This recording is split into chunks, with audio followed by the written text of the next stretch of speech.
كثير بيجي لنا أسئلة على الشخير. الشخير هو عبارة عن مرور الهواء من منطقة ضيقة، يعني مثلا عمل ما بيطلع صوت، صغر هذا هو الشخير.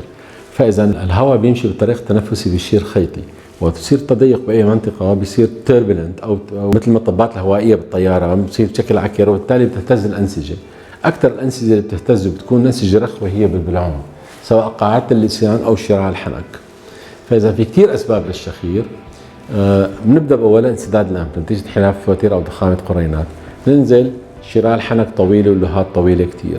تحت اللسان، الناس اللي عندهم تراجع بالفك السفلي بيكون اللسان الفك راجع لورا واللسان راجع لورا، هذول يتسطحوا لورا تقريبا بيختنقوا. في معظمهم هذول عندهم شيء غير الشخير، توقف تنفس انسدادي نتيجة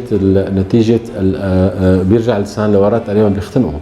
وتوقف التنفس الانسدادي هو عبارة عن مثل حالة اختناق بيوصل لدرجة انه بينزل اكسجين بالدم، في تقوى المقوية العضلية بقى بينام كان بينام 7 ساعات بس هو دائما تعبان، ايمتى ما عاد بيغفل، بس هو عمليا دخل بالنوم العميق لمدة 3 ساعات. تصور انت نايم 3 ساعات لمدة طول عمرك.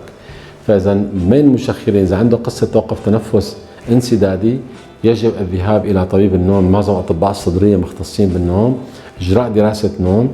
اذا بسيط ما بده شيء، اذا شديد بنحط له جهاز كمامه اسمه السي باب او الجهاز اللي بيطلع ضغط هواء ايجابي بيمنع انخماص بالبلعوم اللي هو بسبب توقف التنفس.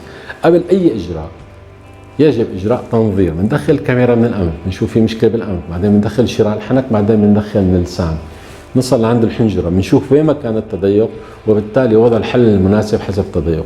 بيجيني اسئله انا اعمل عمليه وتيره ما فيني اقول لك لنظر لك، بنظر اللي عنده انسداد بالانف ولسانه راجع لورا، بقول له لا ما فيني، حيتحسن نفسك من انفك بس ما بضمن لك الشخير. قد تضطر لوضع جهاز اسمه دنتال ابلاينس او قالب فكي بيقرب له الفك العلوي للامام، وبالتالي بيقرب اللسان ما بيحتاج لاي عمليه ثانيه. فاذا علاج الشخير حسب السبب. اذا في الوزن زائد انا ما بجري اي عمليه شخير قبل انقاص الوزن، لانه انقاص الوزن لحاله نفسه ممكن يروح الشخير. اذا عنده انحراف وتيره شديد يجب اجراء انحراف الوتيره، او اذا لوهات كبيره ممكن نصغرها اللوهات ونصنع، او اذا عنده لوزات كبيره بينقاموا اللوزات قسم من اللوهات وبنصنع شراع الحنك. وبالتالي في عمليات كثير بتساعد، بس شرط ينعمل تنظير من الانف للحنجره يبين معنا وين مستوى التضيق، وبالتالي نحل المشكله، وبالتالي فينا نقول للمريض اذا عملنا العمليه الفلانيه حيتحسن شخيرك. لذلك بس حابب وعي على الموضوع، عندما تردك يجب على إجراء فحص كامل لمكان التضيق، المكان اللي عم تهز فيه الأنسجة، وبالتالي نحط الحل المناسب.